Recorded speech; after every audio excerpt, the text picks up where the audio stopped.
welcome to another episode of Steady Lads. I'm Jordy, the CIO of Selene Capital, and we have with us Thiccy, the humble farmer.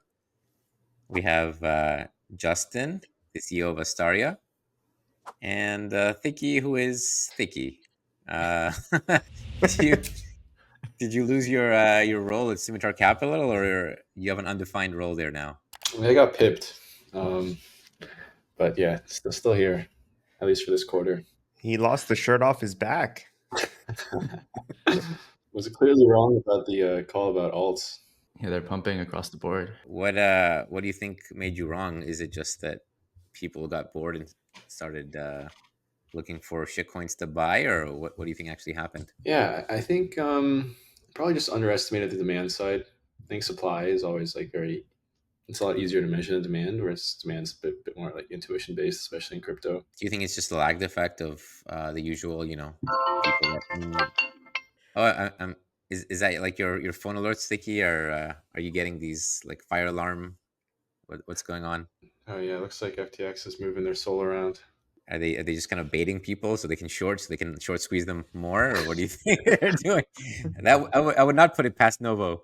I had that same exact suspicion. Like some of these things that they like unstake it and then restake it and then like they just do all these random things. It's hard to trade off of. Speaking of alerts, I mean, now that I heard the little bell, if our viewers could be nice enough to like and hit the subscribe and notification bell as well, our editor would be very happy. But in all seriousness, so we're seeing alts having quite a good pump after the initial BTC rally. So is this an alt season or Thicky? I mean, you didn't expect this, but how do you see it now? Yeah, I think it looks like it is. How much room do you think it has? I mean, equities have been not great. The Fed is pausing, but interest rates are not in a great spot either. So macro is not amazing, but somehow the ETF news for Bitcoin has spread into alts, but not for ETH. That seems to be consistent with our show last week as well. The huge underperformer.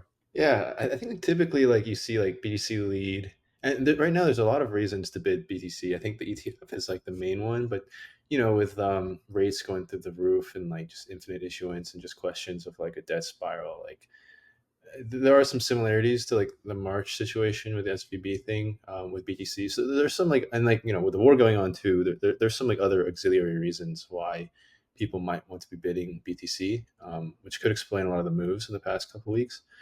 And usually you see BTC lead and then ETH follows. And then finally, like the wealth effect causes people to gamble in alts. But like with this, this time around, you saw ETH not really move that much, but alts sort of kind of just skipped the ladder and then pump up, which is like quite interesting. It's very idiosyncratic. We're seeing some coins, go up 2-3 times, and then maybe some favorites of Taiki, for example. I saw Maker wasn't performing as well lately. Mantle is not doing great right now. I think some of the is Kanto doing well? How's Kanto doing? Kanto's still holding up. Some vertical accumulation going on. At least I hope. If I can, I mean, Justin, you had the total 3 chart up, and like you said, Jordy, it seems like people are not bidding ETH before, just bidding alts, and total 3 is the total market cap of crypto, not containing Bitcoin or Ether. And yes, it's up 13%, but it's still, it's not hitting any new local highs. It kind of makes me believe that people are selling Ether to fund, new purchases of altcoins like Solana. And until this is, pumping and putting in new local highs, I still don't think that we're in an all clear alt season. I do think the supply overhang is a factor for a lot of alts, but there are some strength in select sectors, and I think it's like worth noting, and they might be the best performers to look at. Thicky, you just sent along this chart. What are we looking at here? There's a lot going on. Yeah, like these are some of the coins I was tracking as like sort of fund coins. I think these like are all coins with like defensible narratives for why a long only spot only fund might allocate some money into. It just kind of highlights what's been performing and what hasn't. I do kind of liken this to the sort of outperformance of like the Magnificent Seven in equities, where like everything else in S&P is flat, but like the 7 names, like the top tech names are all pushing everything up. So like as a whole, like the indexes are up, but if you look granular wise and you do some cross sectional stuff, it's really just concentrated in a few names. Like Sol is up so much. It's up, since September, it's up like almost 3-4x. Link has been a huge outperformer. And there is some like, some names that are doing like outperform BTC, like Blur, Aave, and DYDX. But, you know, most other alts are actually underperforming BTC, which is like quite interesting to see. Especially like the East ones like Optimism, R, Lido, etc. Maker, FXS. Yeah, I think I mean, there really just is no narrative for anything other than Bitcoin right now. I mean, when you talk to non-crypto people, Bitcoin and crypto are sort of synonymous with each other. No one really thinks about, all of these other things, all of these other tokens, right? I mean, Bitcoin is the one, and with so little to do on chain that's exciting and novel and new, like I think Tyke's been hammering this home a lot. Like we need something new to catalyze a bull run for everything other than BTC, and I think that is generally true unless price just continues to go up, and then all bets are off and people start gambling. To your point, Thicky. I think a lot of this is definitely trading related. It's not so much fundamentals. We're seeing, the DWF effect that we've talked about in certain coins. We had some insane rips of liquidity, TRB. We see them moving these coins around on chain, so we know that there's some trading momentum happening there.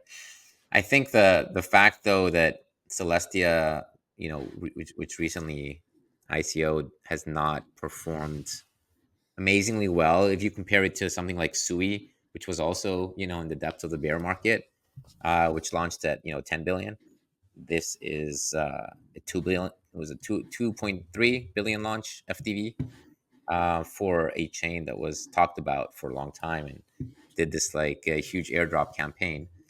I'm curious if Pith might do better. We've seen them announce an airdrop, and when you look at the top two performing coins, it's Link and Solana, which are kind of like the two comps that you might have. So, Thicky, I'm sure you must have been getting a good amount of airdrop. What are you expecting? I mean, the Pith airdrop's been hyped for a really long time. It is nice that it gets the double dip on the Sol outperformance and the Link outperformance with oracles and with the Solana. Even though like Pith does serve data to like pretty much every chain now, it's not just Solana. Historically, it has been focused on Solana. Yeah, I mean, given that Celestia hasn't done that well so far, it only has been like 2 days, so we'll see. But like, it's not like an amazing condition to launch, but I do think like a couple billion easily be in the cards. Yeah, I think so. I mean, a lot of this money that's kind of around the Solana ecosystem could potentially bid pretty hard. For those that are unaware, Pit is an oracle on Solana. They're also available on Optimism and other L2s, but mostly on Solana. Do you notice, or the one thing I noticed is that we've seen more and more projects start to just drop tokens as soon as prices start pumping. Do you think that this could be a new form of a catalyst where tokens and projects that's been waiting to launch tokens are going to like just start launching them, and that can be somewhat of a boost for user wallets. And maybe this can help put a bottom in ETH BTC because people take their airdrop. They're mostly Ethereum users, right? People that get these airdrops. And maybe that can create some artificial bid in ETH. Do you guys think that can potentially be a catalyst for a bull? Yeah, I think for projects, there's definitely a time pressure to get your token out sooner rather than later. Because I mean, just think about like the incentives here, right? One, you don't want to launch your token at the top or in like the heat of a bull market because then you're going to be down 90%, let's say, in a theoretical bear market. And then two, founders and everyone on the team, investors, etc., everyone that had insider allocations has generally like let's say a 1 year lockup and then a few years of vesting after that. And so, if you want to be able to capture any of that value that you created, you want to launch your token in the bear market. You want your community, your investors, everyone to have this wealth effect where your token goes up. And then you want to be unlocked at a time that it's reasonable to sort of take profit without like destroying the market, destroying your community, etc. Whereas if you launch, a year from now, you might have all of your tokens locked up until the bear market. And then, maybe you don't have enough capital to keep building. Who knows what the issues are. But there's definitely like a time pressure to get your token out sooner rather than later. And so I do think we'll see more of this start to happen. Like I think, Pith could have done their airdrop a couple months ago, right? But they decided to do it now because market conditions are better. That's my speculation. I mean, I think these things are not that easy to put together, so I'm not sure that the Pith and the Starknet and the Celestias, they all were quickly getting it out the door. I think they've been planning for a while, and it just so happened that timing is a lot better now than it was, a couple months ago. Um, Starknet one might be kind of what you talked about, Taiki. That could be potentially a good one for ETH. So looking forward to seeing that one as well. I think that one will be maybe Q1. Yeah, there's so many L2s now, right? There's Scroll, there's Tycho, there's Darkware, ZK Sync. At some point, all these all these projects have to have an airdrop. That could create a massive vault effect within the Ethereum community. And maybe like things like this just has to happen because right now, like Justin said, there's not much happening. Even Solana, I mean, it's pumping, but you go to the DeFi ecosystem, all you can do is stake Sol and borrow against your Sol. You can say the same for other L2 ecosystems as well, but this isn't really what we need to see for a sustainable bull market. It just seems like it just flows, right? More buyers and sellers getting prices to go higher. I think so. I don't know how many guys actually read the Van Eck report or just everybody saw the headline, base case $300, bull case Solana 3,413.25, very scientific. I did go through and read it. I don't know, did any of you guys actually go through it? No, I didn't. Enlighten us, Jordy. Despite the awful kind of meanness of the headline, it's decently well written and well researched. It does point out the huge problem with Solana is that it's very hard for them to actually generate fees. And right now, because of how cheap the chain is, it makes $1 million a month, and then the costs of just solely the supply are 30 million a month. It makes a good point that the way that the chain is designed makes it very hard for it to actually earn money, and therefore, like, this price action, in order to be sustainable, we talked about this a little bit last time, but it kind of goes into the monetary premium aspect, because if it's not going to actually make any fees, what's the game plan? And I had an interesting back and forth on Twitter this week with Anatoly and Austin as well, who will get on the show, because he graciously offered to come and debate this with me, and with all of us as well. We'll see what everybody else thinks about this. But my own take is that in the long run, short-term price action really doesn't matter. This is just people putting money in a box. And then the question is, what happens? And if it's not going to really start generating cash flows that are going to exceed the investments, then you're trying to create money. And I've thought about this for a very long time. And I think the worst possible characteristic of money is who is it going to go to? Like, this money in the box, who's going to extract it? And it's going to be whoever sells into it. And if the people selling are like massive, $10 billion funds like Multicoin, or, lawyers trying to get more fees and extract more fees from like FTX estate, stuff like this, I don't think that's very equitable, regardless of whether, some people manage to make money trading it or not. This sort of strikes me as the argument like, do you want to be right or do you want to make money type thing? So, we talked about this a couple weeks ago, and I was trying to play devil's advocate of like, well, there is a lot of SOL that has to be sold, but maybe they can find some sort of OTC deal at a given price. And you were very much, and I think, this is definitely true, like, no, this supply has to get sold. It will have downward pressure on the price. But at the end of the day, the market seems to be willing to pay for that. And the market's not thinking, they're not taking the rational thoughts that you're thinking. And we see that all the time in crypto. I mean, like, what are your initial thoughts on that? Is it No, I mean, that's a question, and I understand a lot of our listeners and a lot of like 99.999% of the population is in a very different situation than me. I've worked hard in my life, and I have a skill set that I could apply to different things. And at this point, I can make money in different ways. And I don't actually think about it from a trade so much. I think about it more for the space. Like, are we doing the right thing by trying to create money out of coins that have shitty supply dynamics? And I think it's morally, ethically wrong. And the people that, like Anatoly, I think he just doesn't understand it. So he's not trying to be a grifter. I think he just literally doesn't understand what is happening. You can see the replies to my tweets where he's saying that, well, in a diffuse system, the coins will get distributed to that long-term equilibrium, which is, sure. Like, like the atoms in the room when somebody farts, like they'll get distributed or whatever. Like, sure, but that's not what we're talking about. And so, like, if people that are watching the show are just trying to like make some money and like, 2x their bag, in the next month, then that's not what I'm talking about. These kind of dynamics can obviously get short squeezed, but in the long run, I think there's only one way things go. And when I say long run, 5-10 years, and even Anatoly himself, if I've listened to him on the 1000x podcast, he is very clear that there is no money coming, there is no revenue coming. He says maybe in the long distant future, some new use cases will hopefully appear that will use all this block space and use this TPS. And then we don't know what they are. They don't exist. So this is a very theoretical long-term bet. And if you believe that bet, that's fine. I think, there will be new chains like Monad and other ones that go after this TPS narrative, and it's not as unique.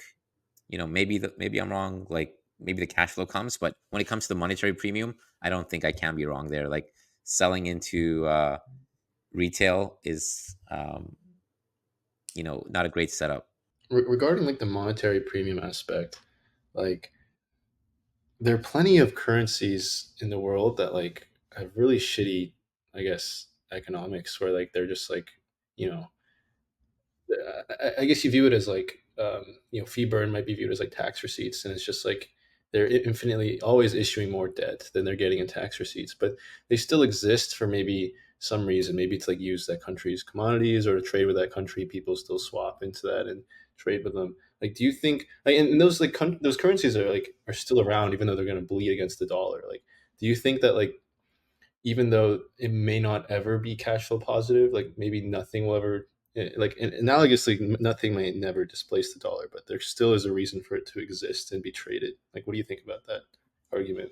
Like, any economy needs a currency so that people can transact. But when you're looking at the digital economy, do we need 10,000 coins? Like, we can just theoretically we could just use one, right? Like, I don't know if it's, I'm not going to say which one. It could be like just USDT or whatever, but digitally we're not constricted, we're not requiring things to exist. So might they start, existing in these like network states? I think so. I think we will potentially have multiple digital currencies for different network states, for different like geographical regions, potentially like, just different left, right, libertarian type of people that might have different community coins. But I think the community coins that should get chosen are ones with like no shitty supply coming for years, where people will just kind of keep getting unlocks and then basically extracting, the value out of that economy, really. Can I ask another follow up? And this is sort of what we talked about with there, what JMO talked about last week. But like, let's imagine we're back in, let's say, I don't know, 2011, and we're looking at Bitcoin, and we don't know at this point that like Satoshi lost his keys or has passed away or something like that.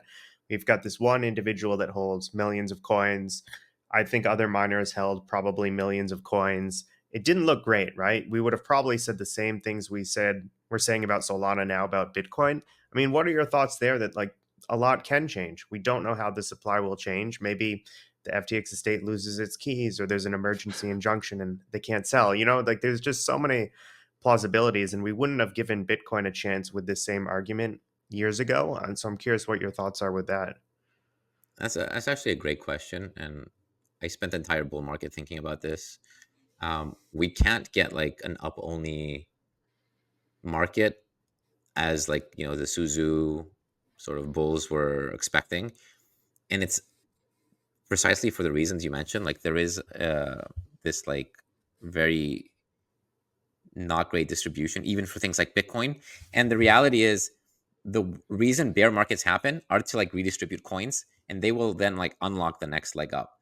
we need we Hmm. need the distribution to happen, because if you think about it from the coin holder's point of view, if I'm just holding a ton of Bitcoin, like a ton, and I'm not doing anything and the price just keeps going up, I will not sell it. I will just keep doing the same thing. So we literally are forced to create bear markets so that the Winklevoss and whoever else like, holds too many coins, like a little doubt starts to appear in their mind of like, you know, maybe this is not up only, so I should like diversify, and B, like, maybe there's credit events, who knows what. But ultimately, like, the point is we need the coins to get distributed. The sad part is, and this is why I'm not like super bullish on an immediate like bull market. Some of the things that happened with Celsius, FTX, some, Voyager, all these issues that we had in the last bull market, they're very bearish for distribution, because they were taking coins that were distributed. Like, everybody had one Bitcoin on Voyager or Celsius, and those fuckers basically stole it, or got liquidated on it. And then when the estates come in, they just sell everything and give people dollars back. So it just ruins the distribution that was already like getting better, and it actually takes us a step back. So that was a little bit frustrating to see, as somebody that wants this like next leg to happen. And my last point is, the reason why I really don't like things like Solana as being treated as money is because I think in the long run, if you're trying to like really hold coins for years, which is kind of where I'm at. Um, the way that we have exponential 100x type of returns is through a supply squeeze, and that's such a key ingredient. There's only so much Bitcoin, there's only so much Ethereum. As long as the community like grows a little bit and a little bit, a little bit, a little bit more, at some point there is a huge, like, it's like I kind of foresee this like Nike swoosh coming at some point, where the price will just go exponential because there are no coins, as opposed to VC coins that will get unlocked for like the next 5 years.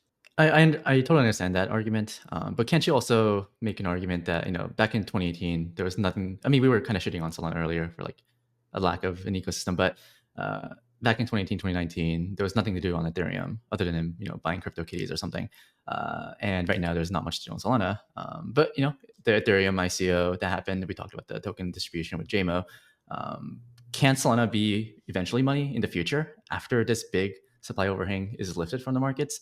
And can't this actually create better distribution, because you have these Alameda coins that if FTX didn't implode, maybe they would have kept them, and that overhang was always going to be there. But now, if it's going to be forced sold into the community, then maybe we just have a wide, like a super long accumulation range, and then just a Nike swoosh for the Solana token once actual like use cases come online. Yeah, well, there's years and years of unlocks, right, going into like 28, whatever.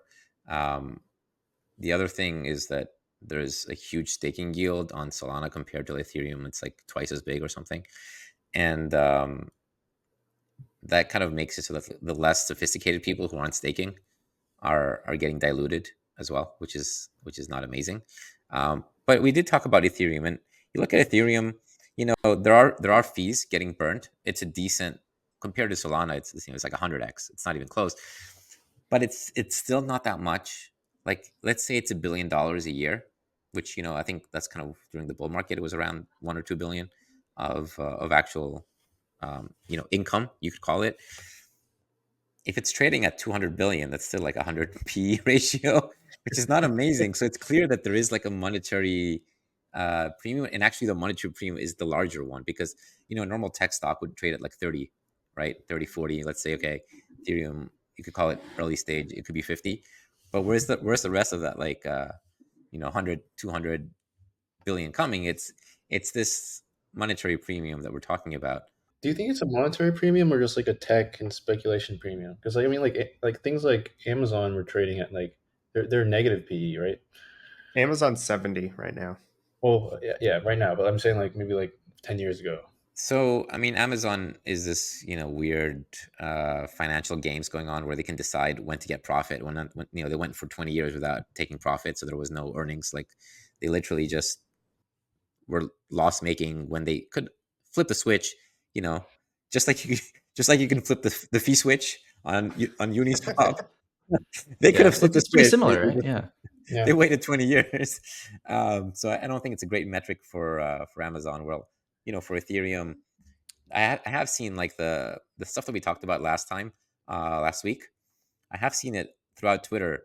I don't know if people are taking from us, but a lot of the kind of influencers on Twitter were making the point that there's a divide in the Ethereum community between people really trying to make it better money and trying to like make burns and buybacks and whatever else, and then the people who just want something to build on, and like they just think about the tech.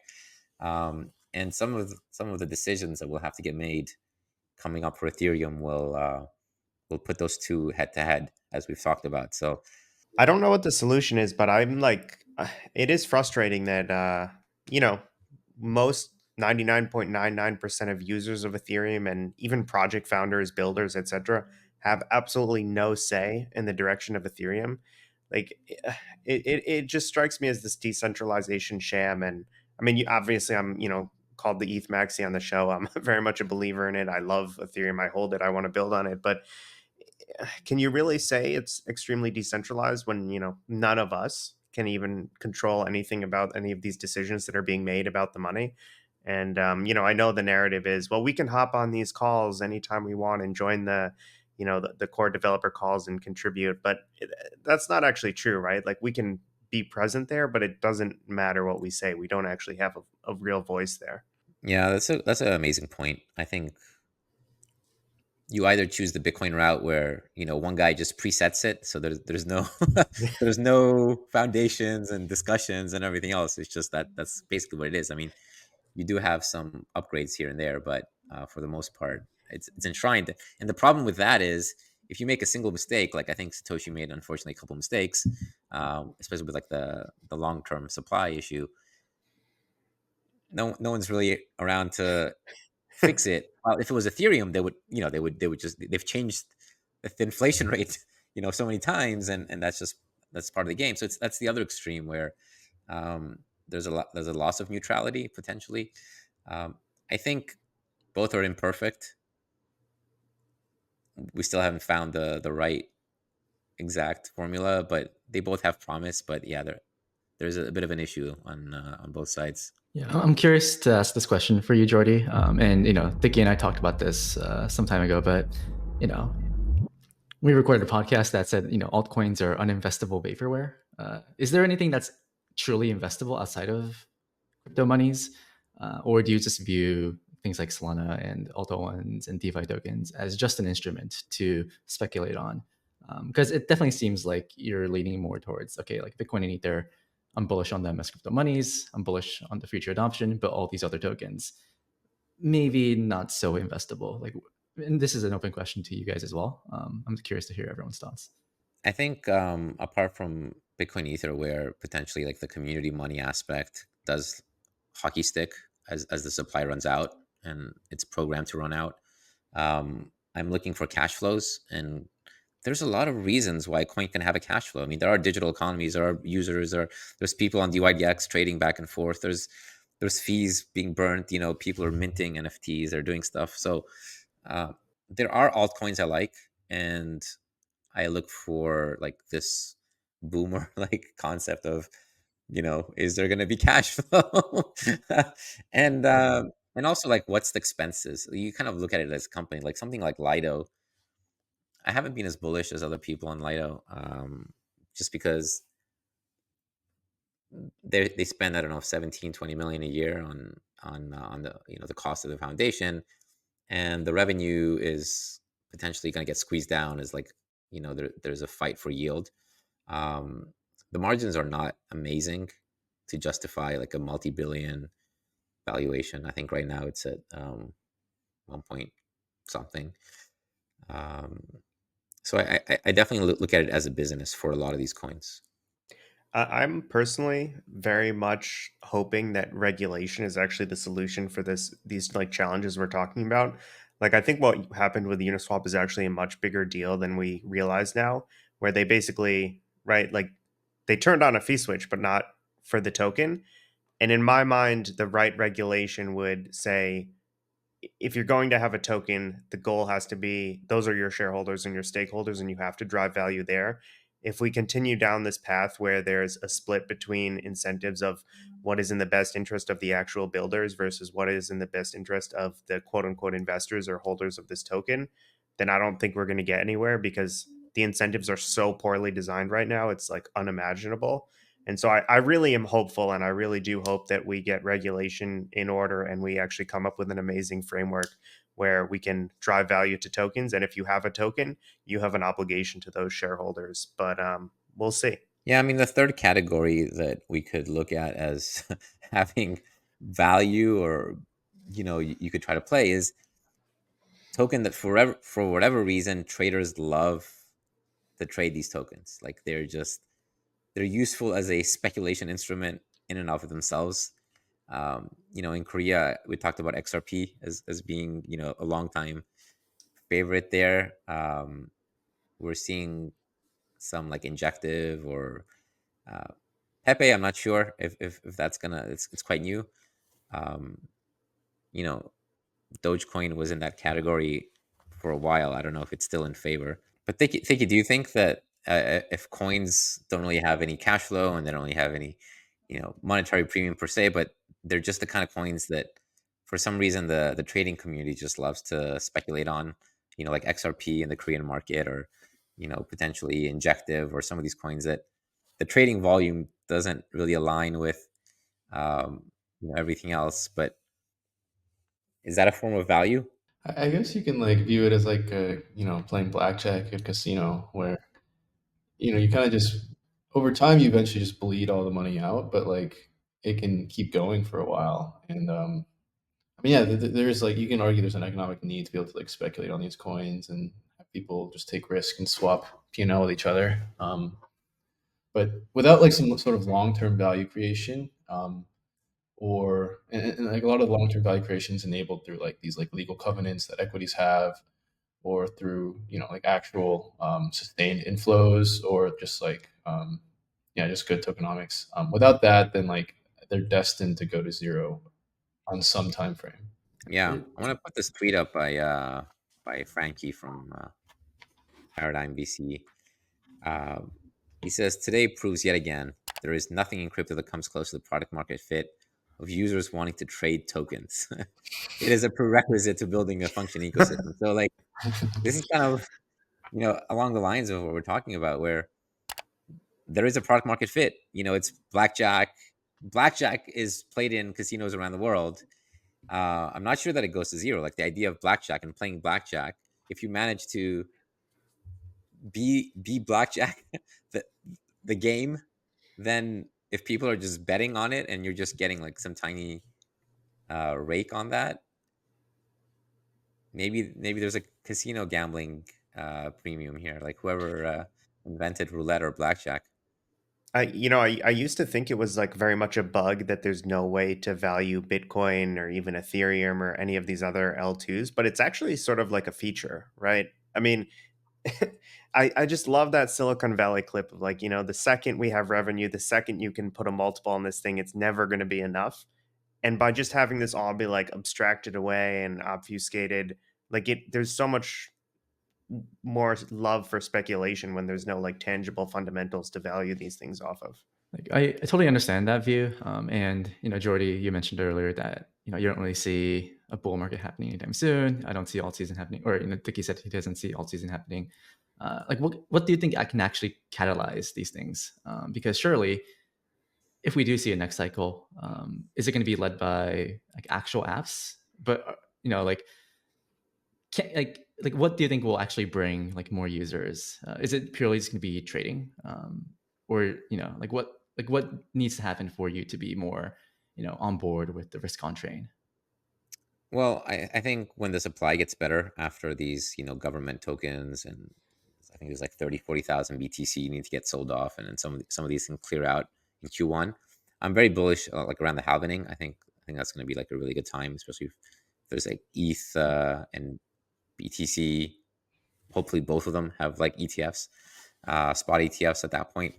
So I am like cautiously optimistic around what happens next for sure, and ultimately, if people see that there's money being made, they come in. And the sad truth is, like we've been seeing that as well. Like my Twitter followers have been going up for the first time in, I don't know, like it's been like 6 months or something. They were kind of like flat, and then now suddenly like there's like this wave. And I've seen that our videos are also getting more views. And I think this is just a pure fact of numbers are going up, and people are paying attention because they want to participate in that process. So the reflexivity is huge, and it's hard to underestimate that. Yeah, anecdotally, I can say that 6 months ago, if I said I was working in crypto and just meeting someone, complete disinterest, even like borderline disgust of like, isn't that dead scam? What are you doing? And now you're sort of starting to see that shit like change a little, like especially in more smarter circles, let's say, or more like financially sophisticated circles, with people like Larry Fink and BlackRock making like such a huge bet on, you know, Larry Fink literally said like all of our products will be tokenized someday. I mean, that's a huge deal. And if he's saying that and theoretically believes it, and like people are going to take heart and think that there's actually like a technological future here. And I think we just saw some amazing regulations come out of the UK.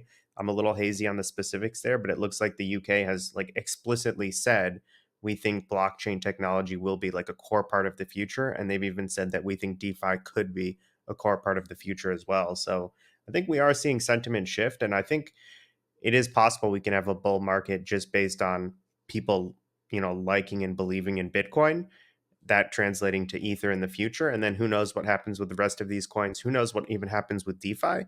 I don't even think we need any of these use cases to succeed for people to sort of adopt BTC as a different store of value relative to gold. Do you think it's possible for the next bull to just be led by Bitcoin and everything else just not do anything? I mean, that would be max pain for Justin and I, but there is a possibility where that happens, right? It's already been disproven though, right? Because like Bitcoin has gone up to 35K and Sol, nothing has changed fundamentally about Sol, right? At least as far as I can tell, and it's going up. So it's sort of like this wealth effect. You can't just choose one coin. Like, you have to make a basket. Like, even in the last crash, we saw Matic at the time. That Mm, was like the huge overperformer. um you can't just pick one coin, because no one is going to always get the right coin. So it's either Bitcoin or, like, a basket of other stuff. And as a yeah. basket, it's not looking amazing as a basket. Yeah, this is the you're right. That's a good call out, and I think cherry picking Sol is not fair because there will always be tokens that pump, whether it's a new meme coin, whether it's a chain that has the hot narrative of the day, whatever. But as you can see with this chart that Thiccy built, coins are up, but certainly Bitcoin is leading. So you make a great point there. Yeah, and also like one thing is like liquidity is so low now that like it doesn't take that much money to pump these a lot of these coins. I think with Sol, there's definitely been maybe a good amount, maybe like $250 million of inflows. It was actually surprising if you look at the coin shares report, like where a lot of that money came from.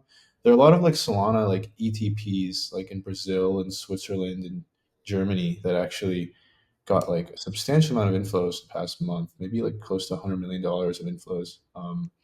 And for yeah, I guess for like a coin like Solana, that can move it a lot, given like the current liquidity conditions. Do you think it's like a Yeah. bull trap, and altcoins are going to just continue to underperform until like the supply overhang issue is resolved? Or do you think this is one of the signs that okay, the market tides are turning, and maybe it is time to go more risk on and place your bets, or is that too optimistic? That's a good question. I mean, I've been kind of humbled over the past week, so I'm like really not sure. I still think for the majority of alts, it's like gonna keep lagging, but I do think a select few can outperform. Yeah, but I guess that's because there's so little liquidity where there's not enough money to pump everything. There's Yeah, only enough money to yeah, chase a few coins. exactly. Yeah, yeah, yeah. And like Soul's nice because it's like it's pump before, it's got a lot of mind share, and there's like a lot of sort of rails set up for retail to join in already, as opposed to something like Tia. Like there is no Tia ETP. It's not like listed on a bunch of exchanges, so it's just you can see the effect of that. Like it's not really pumping as hard because it's only CT native people that can pump it. Yeah, we saw like Kyle Samani, and we have this tweet by Evan as well, kind of questioning it. But he says that he hasn't sold any Soul. The question is, are these funds that have all of it gonna risk round tripping once again and going like 95% down for a second time? Like, imagine the lawsuits at that point. But he says he's never sold a single Soul other than to buy an NFT for 9 Soul. Um, you know, in a way, like if you can get the community to just push price up, and then you just hold on and try not to sell, especially if the leverage comes in. And we saw a lot of leverage during the last cycle. It was obvious that everything was like over leveraged. The system had like positive funding rates, sometimes extremely positive funding rates. There was just putting money into NFTs, which were then treated as ETH, and then you kind of like leveraging ETH through NFTs. There's all this crazy stuff going on. And yeah, like if nobody's around to do anything, like this cycle can keep going for some time. It's hard to know when it's going to stop. Cool. And with that, we'll do another degen of the week, since now that things are happening, potentially you guys have been degening a bit more than when things were quiet. Justin, did you do anything degen? I did, yeah, very degen for me. So I had a small airdrop from Celestia, and I bridged back, swapped it to ETH, and then I bought this new NFT by Snowfro, who, if you're not aware, he's the founder of Art Blocks and also the guy that made the Chromie Squiggle, which is like, still quite a valuable NFT.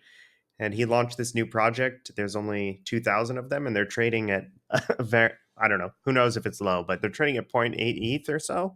That's about the price I bought it at. Obviously, not saying anyone should go out and buy this, but for folks that don't know, I interviewed Snowfro once, and he gave me a squiggle for free. So I feel like it's my duty to support the guy in Art Blocks. And although this looks simple, there's some like elaborate on-chain math behind it, which is cool. So that was my degen of the week. Yeah, this is generative art, right?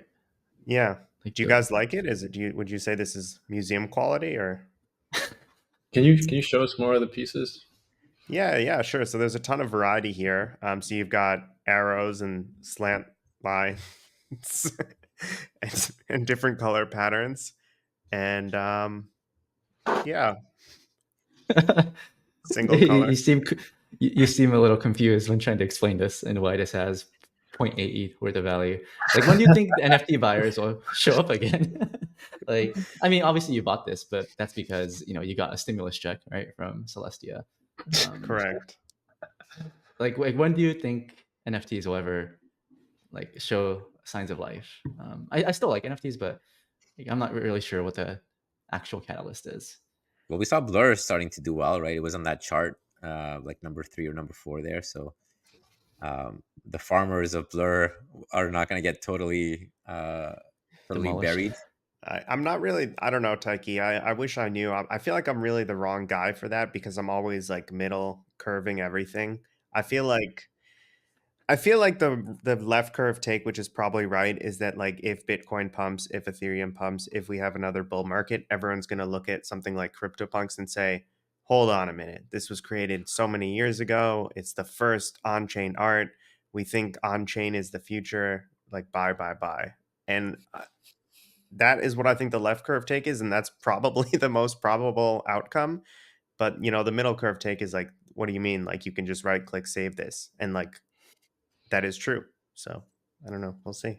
Or how about you, Jordy? Have you done anything degen this week? I did do one thing that I think was pretty degen. So there's these like non-liquidation loans, and for people who are not familiar, so this is different than Aave and Compound.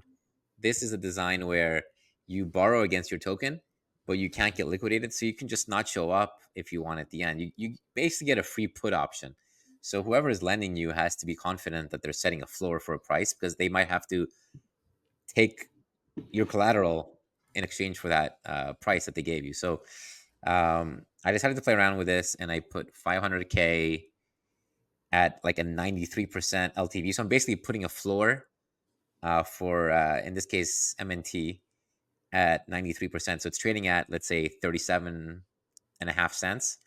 I am basically I'm giving people 35 cents of USDT, and they don't have to pay it back. Like if they want, I'll just keep the MNT, and I've bought it at 35 cents. So it's pretty degen. Like the LTV ratio is not a normal ratio here.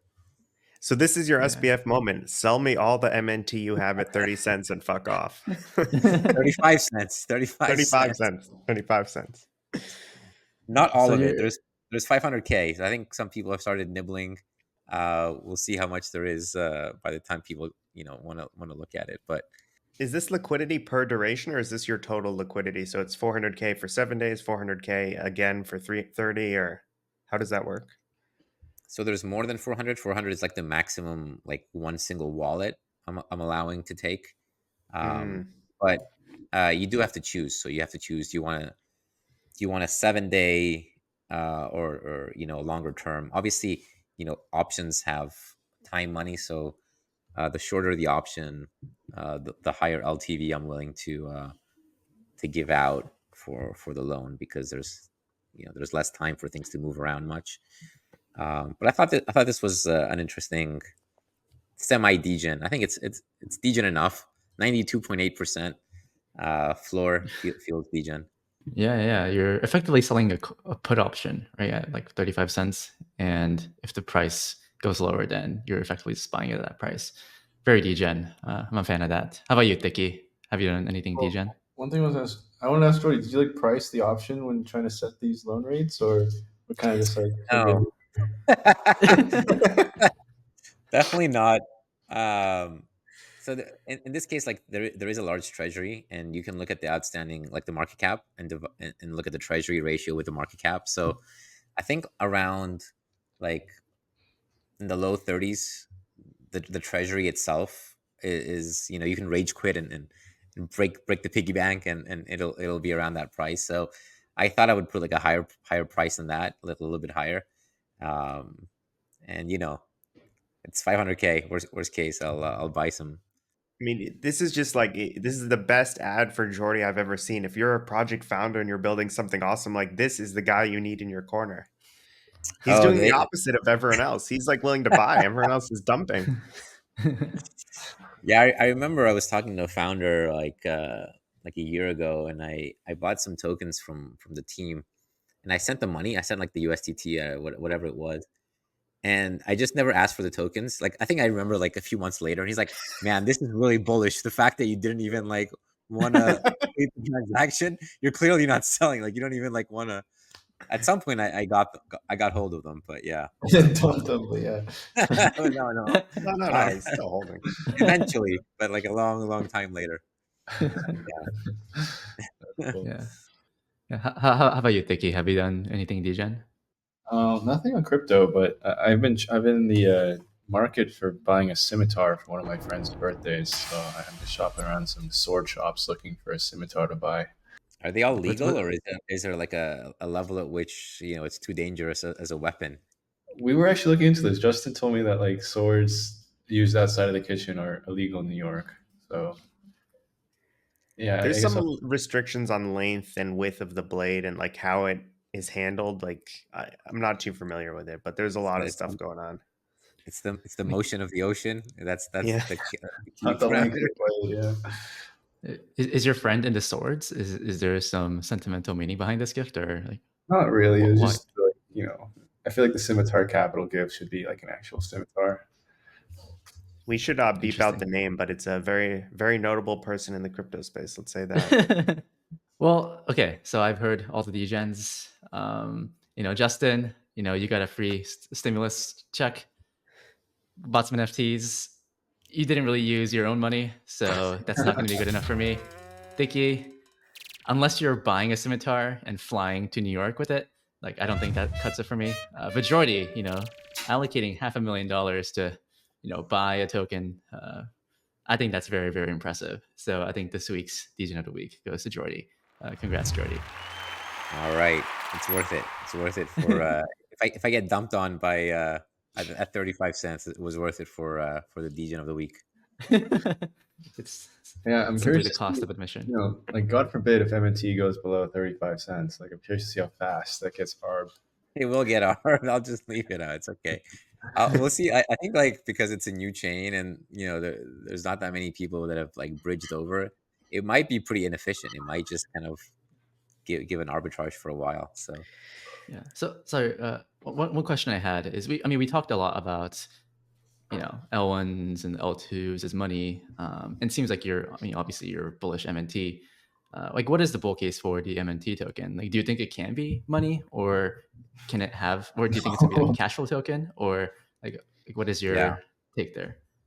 Yeah, so if L2 is successful, like we've seen with Arbitrum and at some points base stuff like that, like you can have a cash flow in the nine figures potentially between like what you're charging users for fees and what you're actually spending, and as fees end up getting cheaper and cheaper to check into L1, with a 48, 44, etc., like proto dank sharding, I think the margins can get pretty good. And also, if you have a great ecosystem, you can start just charging higher fees if you want.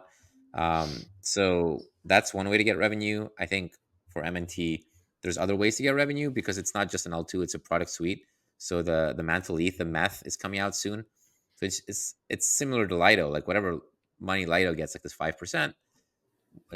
That'll be the same revenue for MNT as well. And I think there'll be by the end, four, five, six different revenue streams. Another one could be like JVs with apps. So one of the things that I was looking at was like potentially, having like these on-chain games. I don't know if you've seen, but these are starting to kind of pop up now. I think Scroll had an interesting one, where you're trying to negotiate against like a SPF type character, and whoever gets like the right negotiation wins. I think these like massive multiplayer online kind of gambling games where it's like a poker game, but instead of 10 people at the table, it could be like 1,000 people, and you design like a nice strategy mechanic with game theory in it. Those can really pop off. But yeah, I think that a chain could potentially do a JV with game designers and share revenue. So a lot of things can lead to that path. So, like, do you think these L2s, like Arbitrum Optimism, are they going to be viewed as cash flow assets? And how do you value these things, right? Like, is it simple as, Ethereum is a $200 million market cap, Arbitrum has X months of usage, Arbitrum can be 10% of each market cap. Do you think people will start to value it like that? Or do you think there's going to be these, quote unquote, worthless governance tokens until people can actually, reap the benefits of, the cash flows that they generate? I think the 10% of ETH type of model is not very sophisticated, and it is a lot easier to look at these tokens as cash flow tokens. And a lot of people have done this analysis, looking at how much revenue these L2s are making, and potentially in the future they could just increase fees, decide like where the right ratio is, because you do have to pay developers, you do have to pay people to update. We look at some of the things you have to deploy as well, like Chainlink. Chainlink is expensive. It is not a cheap product to have on your chain, and because it's kind of blue chip, you sort of need it. Like, what oracles are you going to use if not? And they ask for millions of dollars for each chain. So Link Marines aside, like there is some cash flow potential at some of these things. I don't know if it's whatever 12 billion, but there is potential there. The Etherscan shakedown, right? They charge a couple $1 million after they get you hooked on their product. Yeah, I guess like Ava Labs decided they're not going to pay that anymore. But I think most projects still will pay that, and fair enough if it's 1 or 2 million. But Chainlink is substantially more than that, and then you have to incentivize the operators as well. So it's a chunky one. Let's wrap up there. Hopefully, everybody enjoyed the episode, and yeah, we'll see if next week's will be with Austin from Solana, but we'll get him on soon enough to take the counterpoint of what we talked about today. And yeah, hope you guys enjoy it. Take care.